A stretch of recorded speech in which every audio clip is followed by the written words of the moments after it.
উপমহাদেশের কিংবদন্তি কণ্ঠশিল্পী রুনা লায়লা এবার পাচ্ছেন ভারতের মর্যাদাপূর্ণ মিনারি দিল্লি সম্মাননা।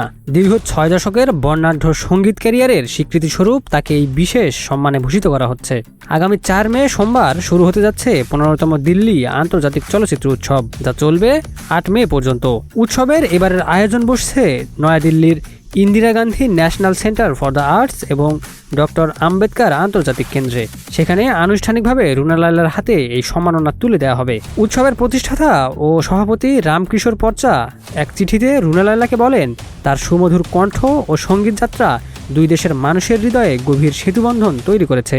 সঙ্গীতকে তিনি কেবল সুর নয়, বরং যৌথ আবেগ ও স্মৃতির অংশ হিসেবে তুলে ধরেছেন বলেও উল্লেখ করেন তিনি। সম্মাননা প্রাপ্তিতে উচ্ছ্বাস প্রকাশ করে এক ভিডিও বার্তায় রুনা লায়লা বলেন, এই মর্যাদাপূর্ণ স্বীকৃতির জন্য তিনি কৃতজ্ঞ এবং দিল্লিতে আয়োজিত অনুষ্ঠানে অংশ নিতে তিনি অপেক্ষা করছেন। উল্লেখ্য, এই সম্মাননা এর আগে খুবই সীমিত সংখ্যক ব্যক্তিকে দেওয়া হয়েছে।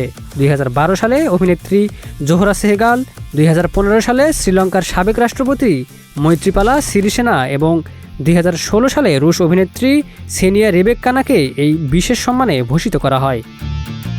Desk report, news flash 71।